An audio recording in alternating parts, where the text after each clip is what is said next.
Bienvenue dans Prima Insem, deuxième partie, toujours en compagnie de Diane et d'un petit échantillon de la communauté espagnole, à savoir Trini, Blanca et Rema, toutes les trois. Encore bonjour pour les téléspectateurs qui viennent de nous retrouver. On rappelle que vous êtes donc espagnol, que vous venez des quatre coins de l'Espagne, mais que vous êtes kinésithérapeute. Voilà, ça va toujours. Par contre, nous avons un nouvel invité sur le plateau, c'est Damian Sabini. Bonjour. Bonjour. Je suis ravi de vous accueillir, Damian. Merci beaucoup. Vous aussi, vous êtes espagnol. Quoique Sabini, ça pourrait être corse, presque comme nom, non? Non, c'est italien. C'est italien? Oui, oui, oui. Mes parents, ils sont d'Uruguay. Et il y a beaucoup d'ascendance italienne là. Ok. Donc vous êtes ici parce que votre film est projeté ce soir à l'Espace Diamant dans le cadre du festival du film espagnol.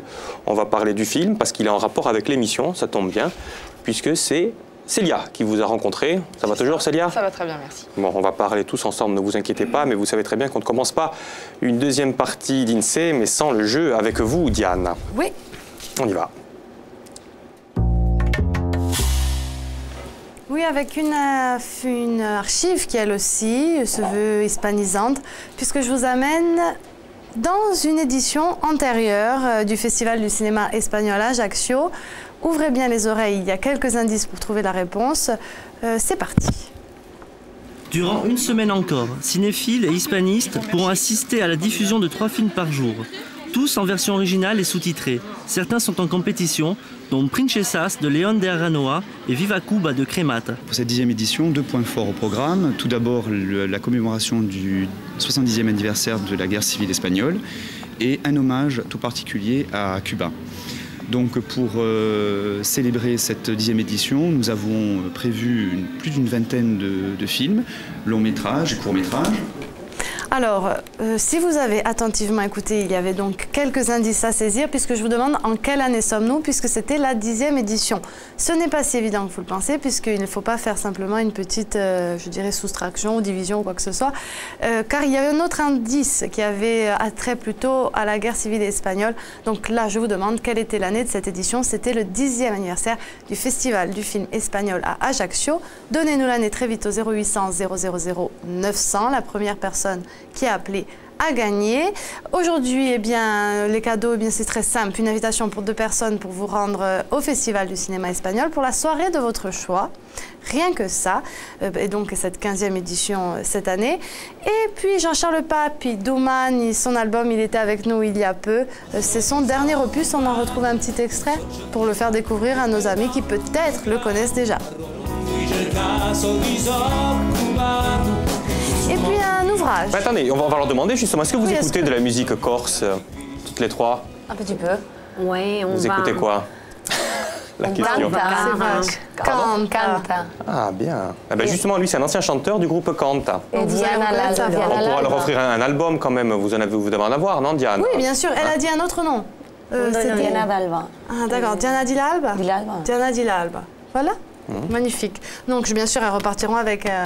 vous repartirez avec Jean-Charles Pape aussi. Tout le monde repart avec Jean-Charles Pape. Le mentir vrai dans la littérature de guerre, c'est un ouvrage de Christophe Loud, un ouvrage littéraire. Celui-ci aussi sera pour vous. Il est publié aux éditions Colonne et il vous apprendra de nombreuses choses, notamment de la manière avec laquelle les écrivains traitent la guerre dans leurs ouvrages. Voilà. C'est un petit peu plus intellectuel. Enfin, c'est pas pour dire que Jean-Charles n'est pas intellectuel. Voilà, c'est parti. Eh ben, on va revenir avec vous, Damian. Avant de vous présenter, puisque c'est Célia qui va vous présenter, qui est venue vous rencontrer, vous lisez des livres en français, d'ailleurs, tiens?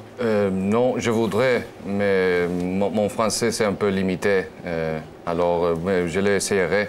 Ah, oui. Si votre français est limité, imaginez un petit peu mon espagnol. Hein, donc, donc, qui c'est cet homme-là que nous avons, Célia? Alors, c'est un réalisateur. Il ne le savait même pas, mais il vient de me le dire. Il fait partie, lui aussi, de la génération Y. Et c'est sûrement pour ça qu'il a fait un film sur cette génération connectée, ces Espagnols. Mais je vous propose plutôt de regarder un extrait, un reportage, et on en reparle ensuite.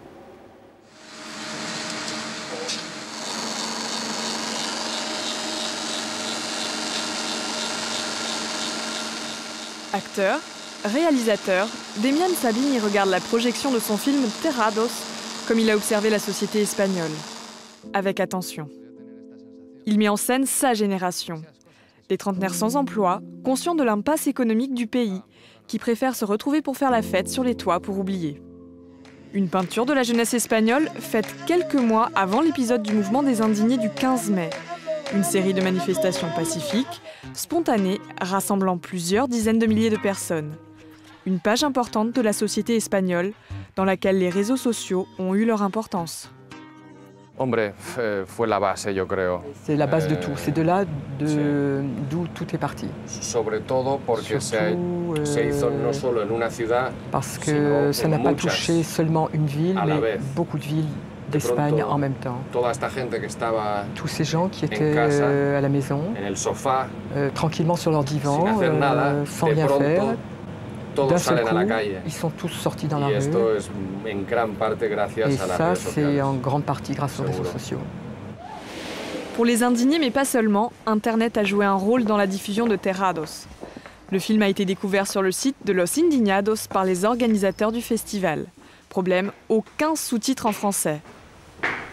Michel Rizzo, professeur d'espagnol à l'université de Corte, va avec ses élèves relever le défi dans l'urgence.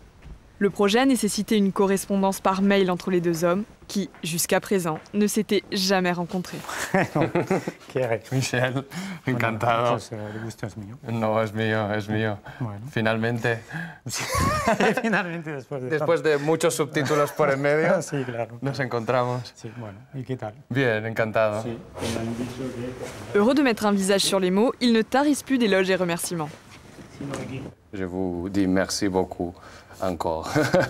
Non, mais c'est nous qui, en fait, sommes redevables. Bon, trêve de politesse, place aux bons souvenirs et aux anecdotes de travail des élèves. Ils ont une vue assez parcellaire. Chacun a son bout de film dont il était responsable. Nous n'avons vu pas le film en séquence. Ils l'ont vu. Ils l'ont vu. Mais avant de faire le subtitrage. Si, ils l'ont vu. Mais nous n'en avons pas parlé, je veux dire. Nous n'en avons pas discuté plus que ça. Notre travail était surtout un travail technique dans un premier temps. Et l'exploitation, maintenant, pédagogique du film vient dans un deuxième temps. Damien est impatient de connaître la vie des élèves. Son film s'adresse à 7 générations pour qu'elles réfléchissent à ce qu'elle attend vraiment de la vie et surtout qu'elle ne se laisse pas dicter ses décisions. Verdict ce soir à l'Espace Diamant.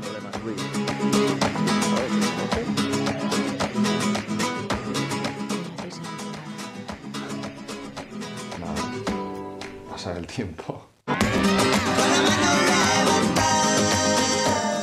À voir ce soir, donc, Terrados. À quelle heure ce soir, le film? 9h. À 9h, à l'Espace Diamant, à Ajaccio. C'est ça la génération, votre génération? C'est des jeunes qui sont au chômage et qui se mettent sur les toits des immeubles pour oublier qu'ils sont au chômage? Oui, ça c'est le film, le film. Ah. Le film. Oui, mais c'est sa génération, oui. C'est-à-dire, racontez-nous un petit peu cette génération. Qu'est-ce qui se passe en ce moment en Espagne? Bon, ce moment, c'est différent. Hein. Ça c'est avant le mouvement des indignés. Mais nous avons un chômage par 1 an, 2 ans, démotivés, sans volonté de faire quelque chose, comme en vacances. C'est la classe média. Intermédiaire. Oui, non la classe qui a des problèmes sérieux. Nous avons le chômage, nous avons nos parents. Alors, en ce moment, tout ça a changé après le 15 mai. Mais avant, je pense que nous estamos dormidos. Vous étiez endormis. Oui, on va rappeler ce qui s'est passé le 15 mai avec le mouvement de Los Indignados. Mais ça, les gens qu'il y a dans votre film, c'est des gens que vous connaissiez ou ça vous sortit de votre tête? Non. C'est le résultat d'observer ma génération, moi-même, en certains moments, de dire, OK, je suis en cette situation, mais qu'est-ce que je suis fait réellement pour changer les choses? C'est très confortable d'être ici avec l'indemnisation de chômage. Alors, je dis, OK, nous avons le besoin pour réveiller. Hein.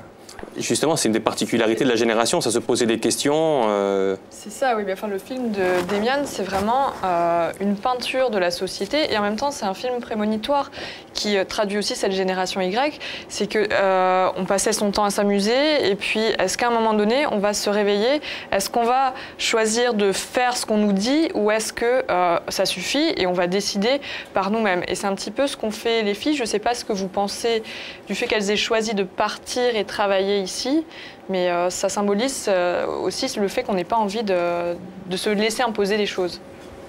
Oui, les filles, est-ce qu'il y en a beaucoup qui partent justement, qui décident de partir pour tenter leur chance ailleurs en Espagne? Est-ce qu'il y a comme ça un vaste mouvement? Je crois que maintenant de plus en plus, parce qu'ils voient qu'en Espagne, il ne peut pas s'en sortir. Donc du coup, ils tentent sa chance à l'étranger. Après, nous, comme kinés... Il n'y a que les filles qui partent ou... Parce non, il y a des garçons. On a eu du mal à trouver des garçons pour venir sur les... Nous, il y a des garçons aussi quand même, rassurez-nous. Ah, d'accord. Votre film, il est sorti quand en Espagne? Je ne sais pas. Je suis. Il n'est pas encore sorti. Oui, c'est un film très petit. Alors, c'est un moment très difficile. Nous l'avons fait avec 12 000 € de budget. Et nous n'avons pas l'argent pour faire une distribution conventionnelle. Alors, c'est vraiment encore... 12 000 € de budget? Oui. Ces économies. Et il sort d'abord à Ajaccio avant de sortir en Espagne? Non, nous l'avons présenté à un festival très beau à Valladolid. Mais la distribution commerciale dans les cinémas, je ne sais pas s'il arrivera. Vraiment, parce que nous n'avons rien d'argent. Ah, c'est même pas dit qu'ils sortent en Espagne. Vous avez écouté le sujet, vous avez été attentif.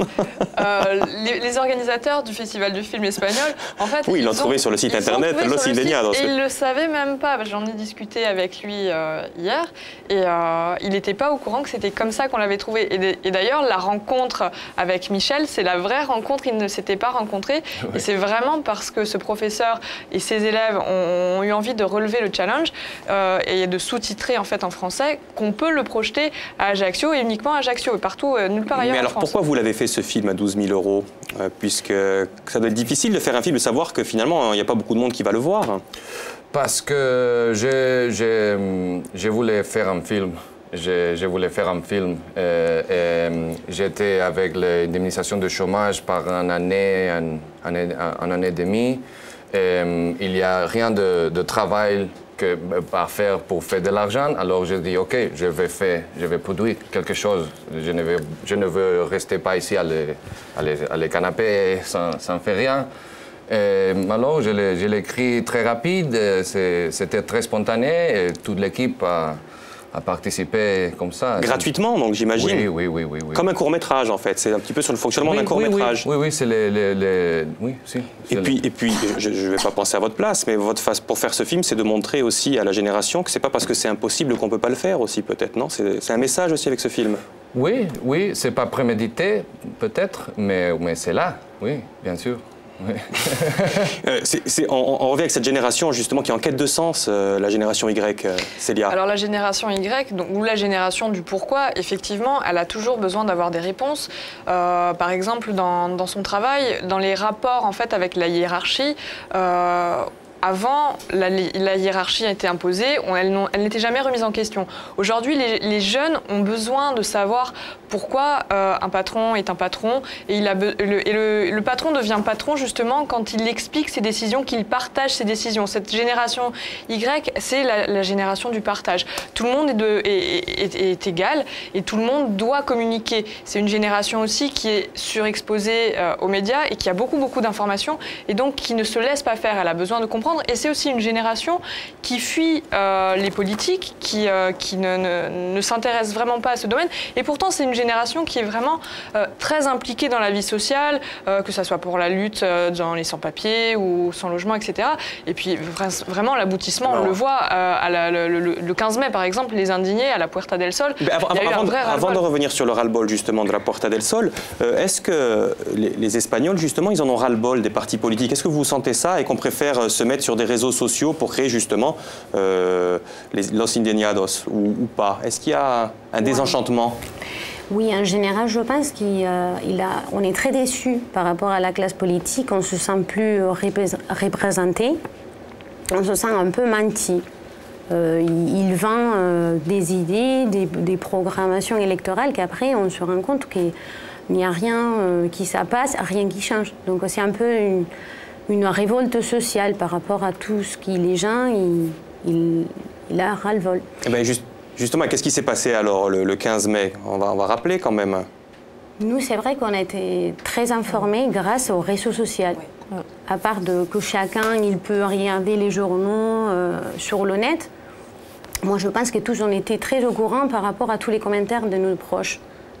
Qu'est-ce qui s'est passé, Célia, le 15 mai? Le 15 mai, à la Puerta del Sol, à Madrid, à un moment donné, les jeunes diplômés ont eu un ras-le-bol. Il y a 21,29% de chômeurs en Espagne. La classe politique était quasi inexistante. Et grâce aux réseaux sociaux, en fait, les gens se sont fédérés. Demian le montre dans son film. À l'origine, les chômeurs sont bien installés dans leur canapé et en gros subissent la situation. Et grâce aux réseaux sociaux, le mouvement, en fait, tous les gens ont pu se fédérer et sont descendus dans la rue en même temps pour crier leur ras-le-bol. Et en fait, ça faisait suite à la révolution dans les pays du printemps arabe où, effectivement, un an auparavant, un jeune diplômé s'était immolé pour souligner le malaise. Voilà. Damian, ça vous fait penser déjà à un projet. Est-ce que vous réfléchissez déjà à votre prochain film ou pas? Ou vous attendez de... Parce qu'il a été fini quand celui-ci, la Terrados? Je pense que cette thématique, oui. Maintenant, je ne pense pas faire un autre film avec cette thématique. Non. Mais qu'est-ce que c'est le but maintenant? Vous êtes un jeune réalisateur. Terrados, il va être diffusé, donc j'ai l'impression, d'abord en France avant d'être en Espagne. Vous ne savez pas encore. C'est quoi, vous recherchez des distributeurs? C'est quoi votre quotidien? Là, vous avez été invité, j'imagine, au Festival espagnol. Oui. Je l'envoyerai à plus de festivals. Nous ferons probablement une distribution sur l'Internet, un portal qui s'appelle Filmin à l'Espagne pour faire des streaming mais légal, ne pas pirate. Peut-être à la télévision. Et nous ferons une campagne de marketing très low cost. Nous ferons une projection de le film Terrados, qui est Toiture en terrasse, à Toiture en terrasse. Ah oui, c'est une bonne idée ça. Nous convoquerons les moyens des journalistes. Nous verrons si nous pouvons faire un peu plus de promotion. Et peut-être comme ça, nous réussirons. Vous ne le saviez même pas qu'il existait ce film? Oui, parce que ça, moi aussi, parce que c'est sorti dans le festival de Valladolid et c'est à côté de chez moi. Ah, et comment il a été accueilli d'ailleurs ce film, puisque vous y étiez? Non, là, je ne sais pas, je sais qu'il y était, mais... Comment il a été accueilli? Nous avons gagné le prix du public. Alors, bon. Ouais. Et quel est l'état? Parce que là, on voit qu'en Italie, le cinéma italien, ça devient, entre guillemets, enfin, c'est en totale chute. Est-ce que le cinéma espagnol se porte bien ou pas? Comment? Parce qu'on voit qu'il y a la crise dans votre pays, donc j'imagine que le cinéma est en crise aussi ou... Oui. Le cinéma a été toujours en crise et maintenant, mais plus. Alors comment vous les avez trouvés, vos 12 000 euros? Ah non, j'ai allé à les banques une semaine avant de commencer le tournage. J'ai demandé 8 000 euros. Je l'ai filmé avec 7 000 euros. 12 000, c'est le total budget d'après des post-production, de payer les droits de la musique. 12 000, c'est le budget total. Il rembourse encore le prêt. Ah oui, ça j'imagine. Hein. Ce qui est drôle, pardon, Luc, mais il faut le souligner, c'est que Demian, qui fait partie de la génération Y, n'était pas forcément pro-Internet. Vous me l'avez confié ce week-end.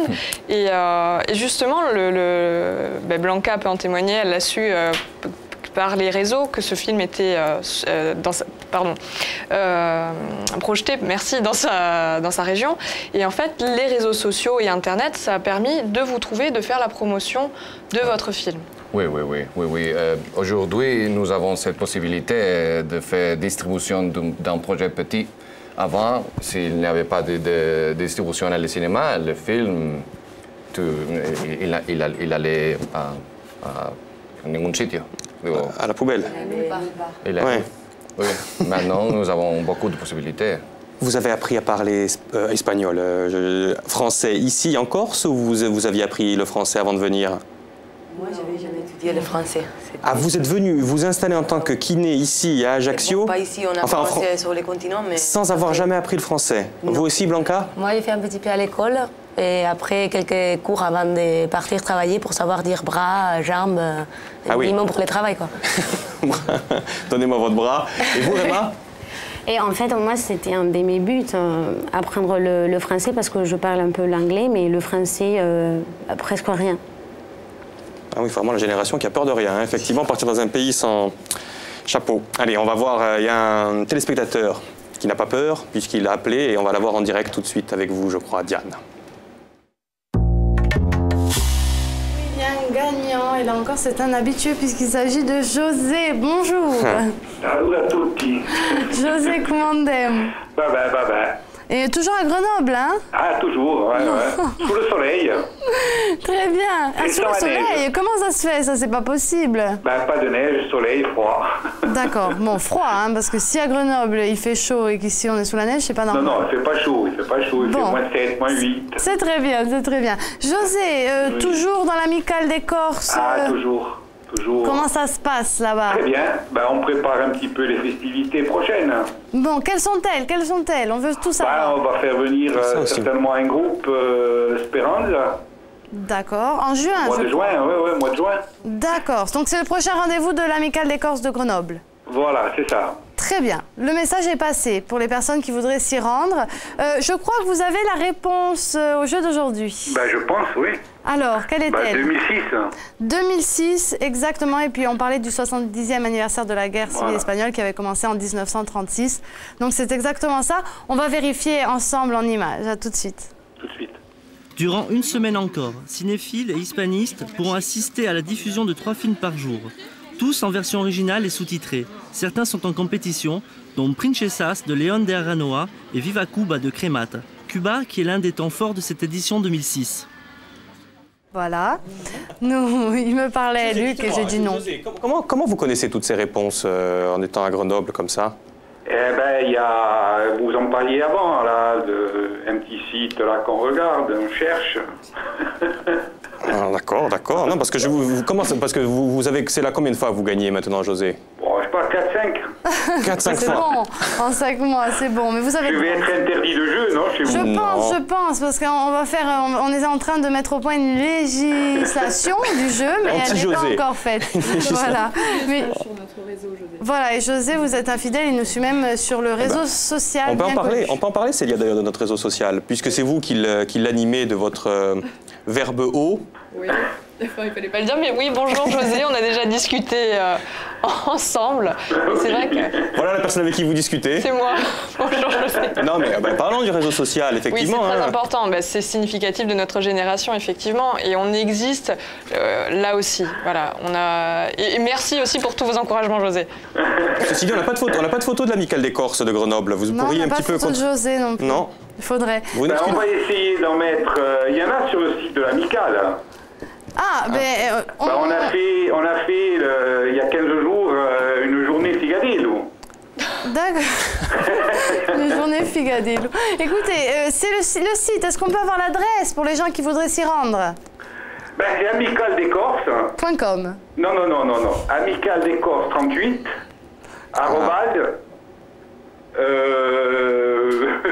Bravo. Bon, écoutez, je pense qu'on vous trouve aussi via le réseau social que nous avons cité maintes fois.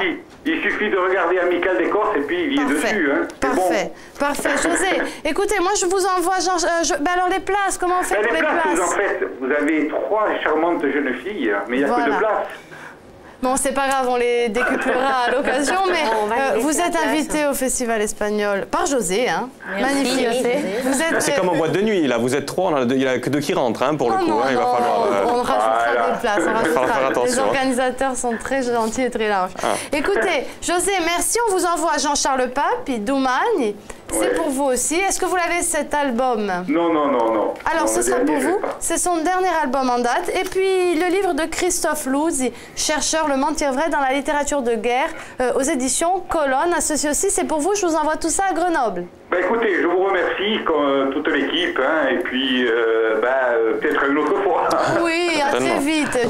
Ci sentiamo da qui a poco, ne sono sicura. A presto, ciao. Ciao. Je ne suis pas sûre que José fasse partie de la génération Y. Pourtant, il est vraiment dans la symbolique du triple play, hein, c'est-à-dire télévision, téléphone, Internet. Il fait tout en même temps, José. Ça, c'est vraiment une symbolique de la génération Y. En fait, on a son doudou en téléphone mobile, on regarde la télé et en même temps, on chatte et on peut tout faire en même temps.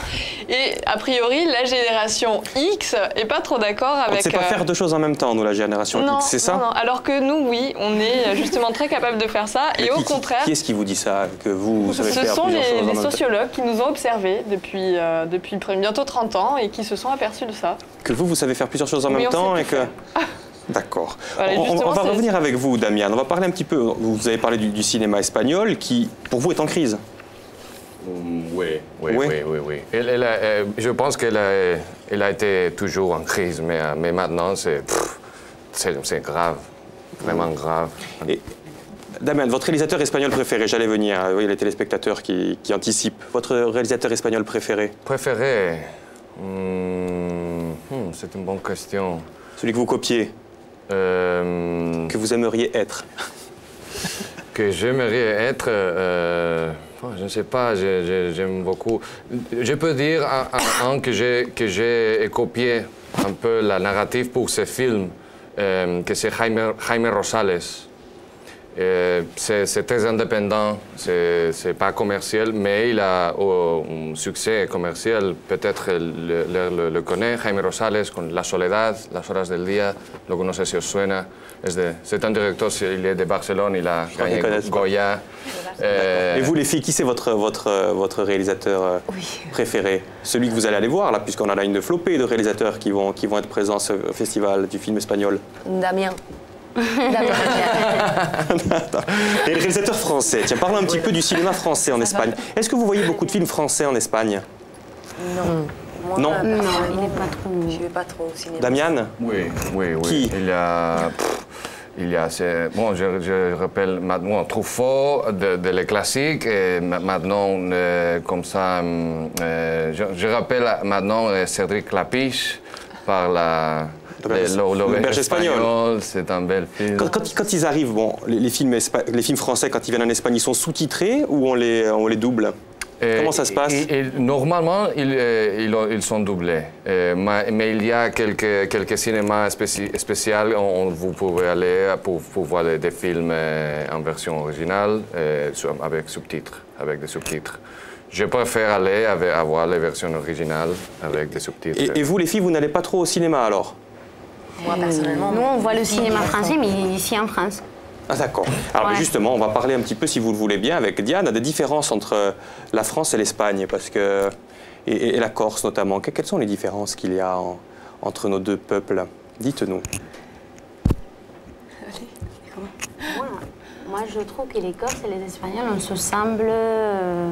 on est très proches, parce qu'à niveau culturel, à niveau d'identité, gastronomie, on est beaucoup plus similaires, je dirais, aux Corses que peut-être aux Français du continent. D'accord. On est méditerranéens. Plus familière, je pense, comme nous, en Espagne. J'ai pas compris. Plus familière, je veux dire. On est plus famille, on est plus famille. Oui. Ah, nous, on est plus famille. On a trouvé... Et vous, Blanca, quelles sont les différences? Voilà, c'est pas de différence, là. Ah ben non, justement, oui. Est-ce plus famille? Ils disent qu'on est plus famille en Corse, vous, selon vous? Je crois que nous, on est plus... on prend plus l'initiative, on est plus... comment dire... Téméraire? Non, qu'on n'a pas peur de sortir des investigadores, non, comment on dit? Intrépide. Sortir Si, des voilà. Intrépide, très... Qu'on se lance à... Oui. Je trouve pas les mots.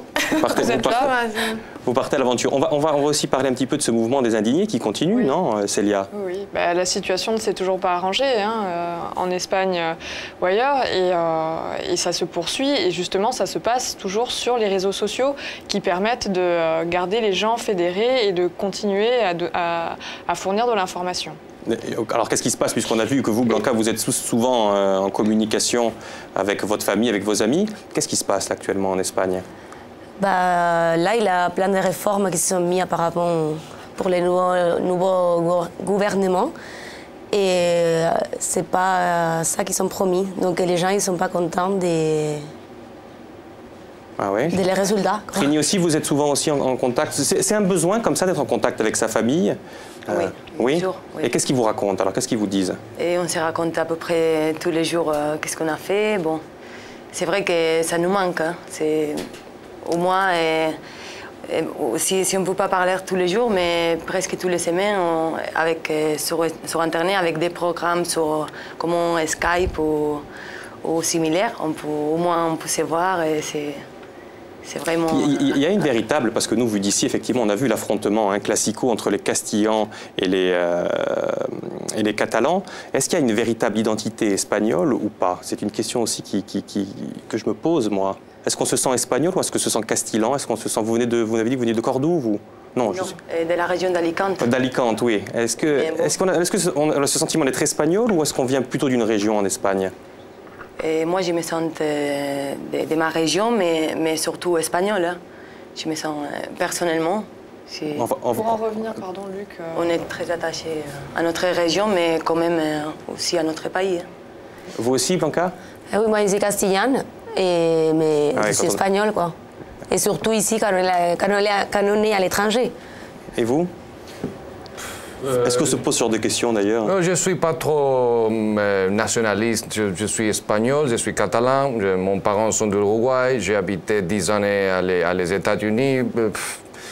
Je suis citadin de mon, comment c'était, de mi barrio. De mon quartier. Oui. Je suis de là. Il n'y a pas de problème. Je parle catalan, je parle espagnol. Mais parce qu'il y a des problèmes. Enfin, je reviens toujours au foot, mais on dit que ceux qui se retrouvent dans l'équipe de foot, ils ne peuvent pas se voir parce qu'il y a des... Oui, est-ce qu'on a ça au quotidien en Espagne ou pas? Au quotidien, non. Oui, malheureusement, il y a, mais... c'est une minorité. Mais... Nous sommes en un moment que vraiment c'est rico, riche. C'est riche? C'est riche parce que nous sommes un pays bilingue comme vous. Et c'est vraiment triste qu'il avait cette situation. Je ne la comprends. D'accord. Encore une question sur le foot, décidément.